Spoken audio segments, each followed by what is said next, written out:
guys, just like I promised, I brought a few of my little casts collections out. I don't have everything here. Some of these are at the museum in Reading, a Natural History Museum. They have a section on Bigfoot, so we have some stuff over there for them. But here's the things I brought. I brought a little bit of everything, so to speak. Not a lot, a whole nothing. All right. So let's start with these. These are pretty much donated to me by a Cliff Brackman. These are copies of copies. And you know what happens when you make a copy of a copy? You make a copy, it's just like the Patterson film. The quality starts disappearing and it's hard to find the detail. But these are pretty much a plaster Paris, these guys right here. And this is a hydrocal, which is a totally different type of material. These hydrocal. This is some of the cement stuff we were experimenting with. And this is, yeah, it's 2015, Mosquito Lake area. But let's start over here. So I'll pay my book out. Meet the Sasquatch. When we were looking at the film site trying to find out where it was, this is the book, our Bible we brought out every day to tell it's been some use. So we used Christopher Murphy's book every day when we're out in the field as a reference point. He has some good stuff in here, and he has some things that we found to be not quite applicable, like on the film site, the diagram he come up with. But let's start with the Skookum Cast. I know you guys probably all seen the Skookum Cast. Probably all seen the Skookum Cast. And it's basically, I want to say 2000? 2000? I think it was 2000. Put the dates on here, it's just good. Expedition Washington. There was a mud section near a road. They put out a bait station of some fruits.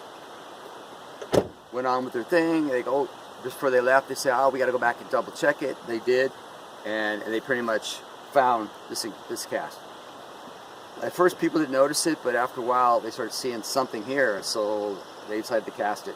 So 200 plus pounds of plaster Paris, donated tent poles, and they come up with this. Let's see, there was Leroy Fish was there, I know Derek Randalls was there, and Richard Knowles. They signed the cast. But there's a lot going on. So one of these things that was unique, and it's been in the controversy for a while, whether this was an ankle foot bone, or whether this was an elk kneeling down. People still are debating on it.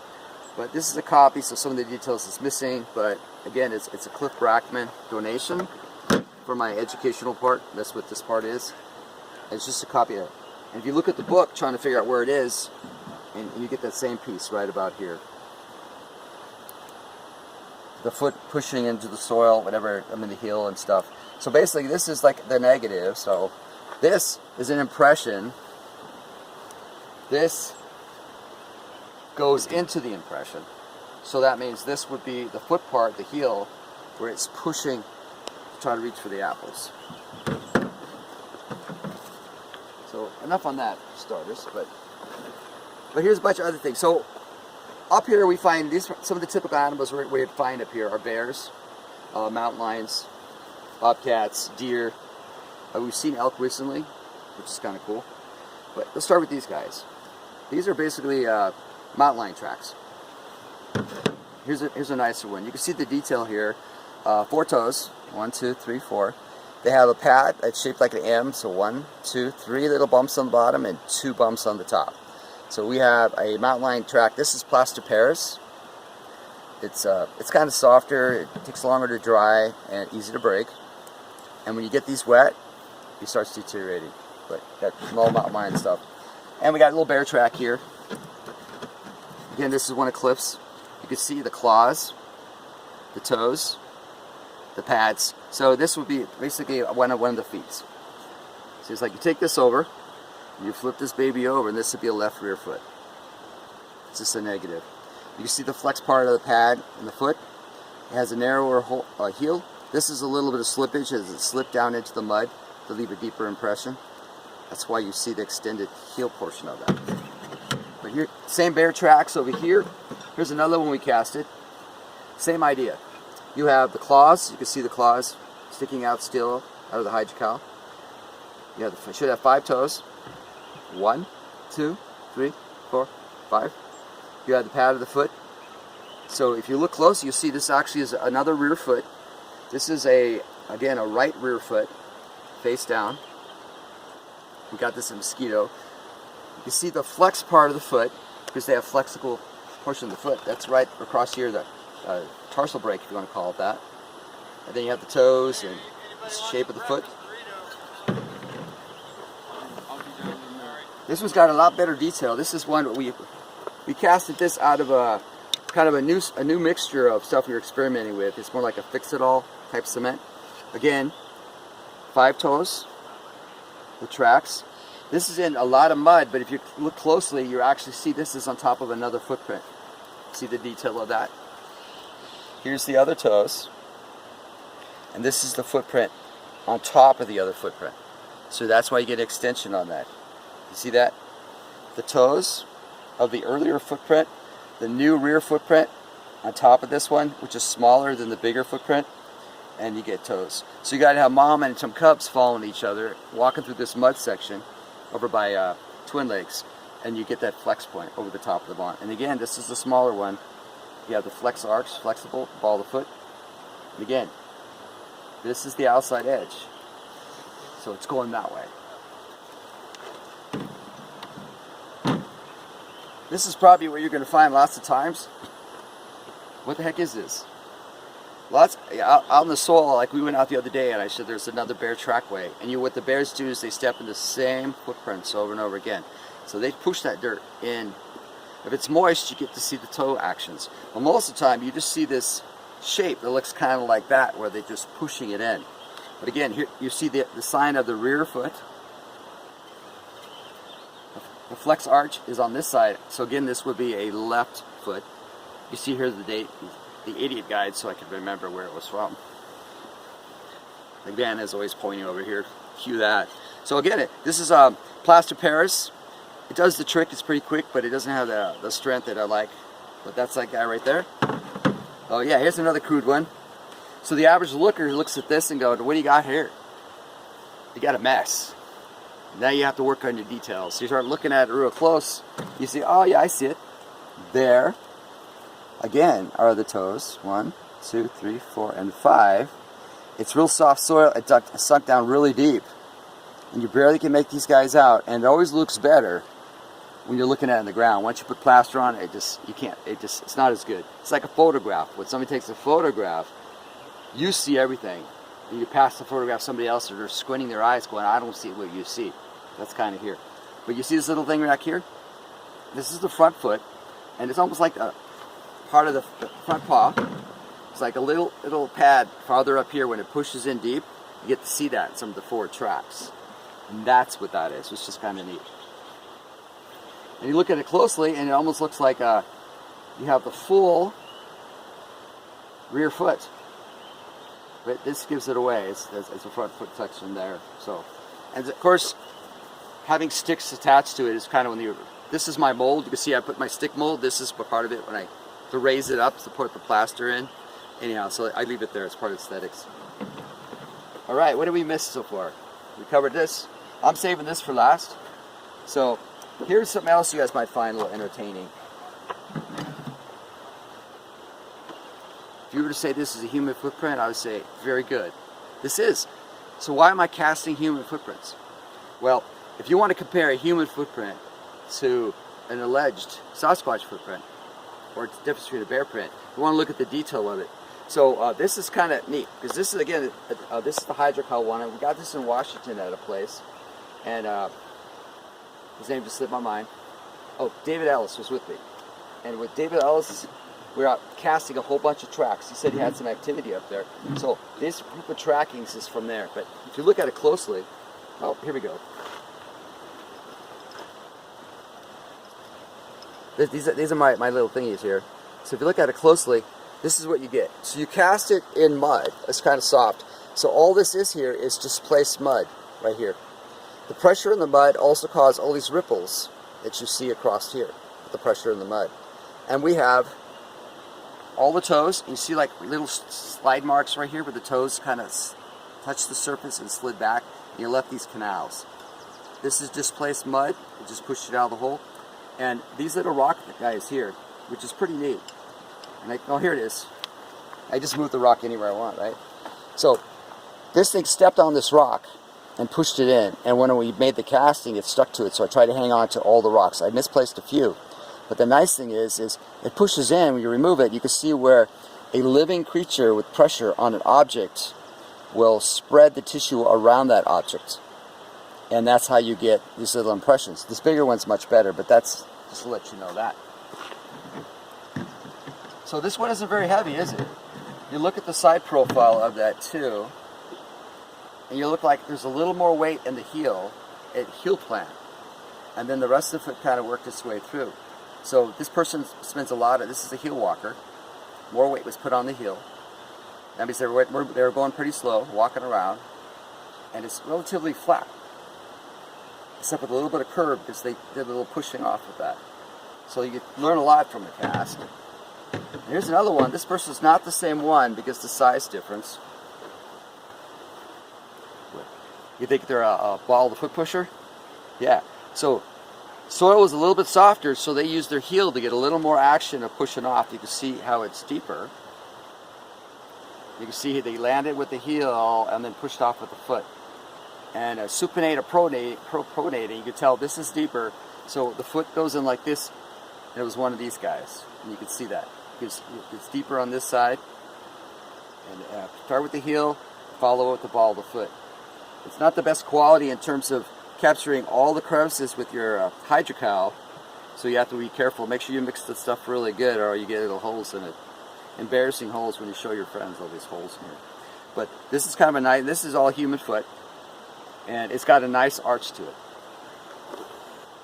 This doesn't have much of an arch, so the argument is no arch, no human foot. But there is an arch to it. You can see the arch. It's a pretty prominent arch. You can see that. Now comes one of my favorite. This guy right here. So you have a human foot, somebody who doesn't like to wear shoes very often. This is the direct edge you see on the side. Look at that, a fox went by. You get a little fox print there too. This is a bonus you get. Again, it's in mud, and it did a little slip in here. Nice arch, push his foot in. The toes are awesome. You see this little spot right here? So what does this tell you? Where's the rest of this foot? It tells you that after this foot was in the ground, a fox came along and stepped into the dirt and took part of the cast away. Because remember, this is the negative. This is face down. So this is footprint walked here before this fox came by. And that's other detail you'll be looking at as well. But the nice thing here is, I don't know if you can catch this with the detail work.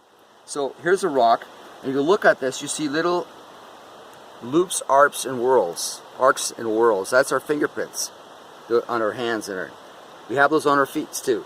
On our feet they call them dermal ridges. But you can see that the contour lines of details. So the soil was moist enough and soft enough to leave this detail behind, like little fingerprints of your feet, the dermal ridges. So this captured all that detail. So the soil was very nice, perfect. But you pull this rock off, and what do you have? You have this individual stepped on a rock, pushed this rock into the soil, and his foot was flexible, so it molded around the rock that was pushed in. And you can sit this guy right back into the hole, just like that. So it stuck in and I kept it because it's a great educational piece. So this tells you this wasn't a wooden foot. This was flesh and bones that stepped on top of something, and it molded around it as they continued on the path. And when you casted it, it captures the detail of the flexible foot. Pretty cool. So even though this is a human feet, and we believe it to be human, some people want to argue that, and there's another one here on the pad. Same idea. It pushes the rock into the soil, the tissue molds around that little rock, and they're on their way. You look at the side profile, and this guy likes to use the side of his foot a lot when he walks. And he walks to the outside edge and rolls in. So, and the last one I have for you guys is this guy. This is one given to me by Cliff. I can't remember where this was from. But what do you see? You look at that, you're saying, what's a Sasquatch track? Well, it very well could be, but I like to look at things a little closer. As you look at the details in these latent prints. So, do you think this maybe it could have been a bear? It could have been 2 steps? As you look at it closely. Okay, we count the toes. 1, 2, 3, 4, 5. We could say these are super long toes, or maybe there's a little bit of slippage going on. But what about down here? Remember we started talking about our bear prints.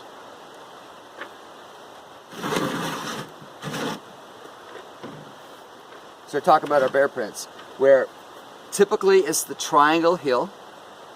You see that line? That you can envision this line coming back this way, right? Remember that line we talked about? The slide line. Here's the slide line. Could this be a slide line? This be the rear of the heel? This is the... Could these be the toes? Here? Could this be the flex part of the foot? Where the flex part? This is the ball part of the foot. These are where the toes were. Here. You look farther down. Could this be more like the front of a foot? This could be a different foot. This one, see how the angle, if you were to draw the foot, it would come like this, right? But why is this so far to the side of your foot? It kind of throws it off. So, where's this piece? It's missing. Well, maybe something else has stepped on top of that. But if this were the front part of a foot, the flex part of the foot of a front paw, and these are the toes. So I'm not saying that's what it is. I'm just saying when you look at a track, can you see a possibility of two prints, one on top of the other? This one shifted over a little bit. That means this one could have been older, this could have been newer. If you look at the side angle, you see this one kind of dips down in here, and this one seems to be higher than this one. So if this is the lowest, could this be the oldest? And this is the newer one on top of the old one with the flex points. So when you guys are looking at tracks, I'm just saying, look at the detail. There's a whole story there. I don't remember the detail on this one, so I probably just upset somebody who turned this in. This is, I had a Sasquatch track. But all I'm looking at is possibilities, because these are like latent prints. And we're reading latent prints. It's like a science itself. And you're trying to piece the puzzle together based on pictures of here castings. Like you showed me the picture. And right away I start flipping it upside down and looking at holding on angles. So I'm looking for other details. And you're like, what are you doing? So I look at the possibilities that it could be anything outside what we think it is. And when we're doing research, you want to be fair about it and thorough. We need to look at something from different perspectives and say, could it be this? What if this? Once we do that, it helps us come up with a better understanding of what we got. So I thought these are just a few casts. That's just my tracking, looking at latent cast 101. Just a brief rundown. I'm not saying I'm right. I'm just saying based on what I've been working on and looking at and out in the field, or the detail I'm looking for, it's just another way I process the information you have. Well, thank you for listening. Appreciate it.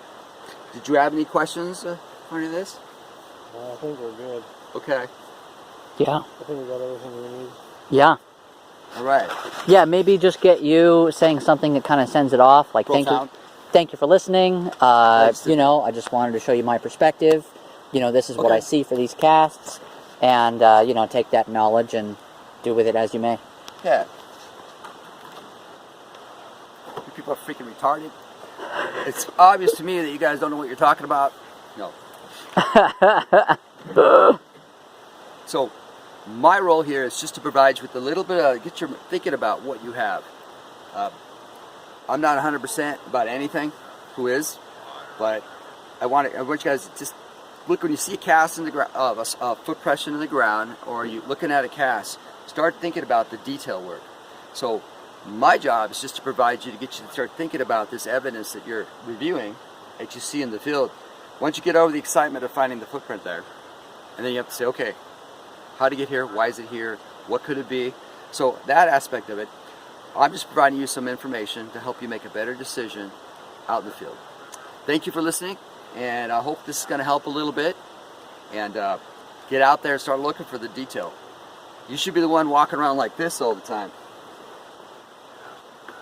versus like this, because there's a lot of detail to be found everywhere, but you got to look up too, because that's where the mountain lion's waiting to pounce on you, so you have to make sure you look up. Well, thanks a lot. Thanks for listening.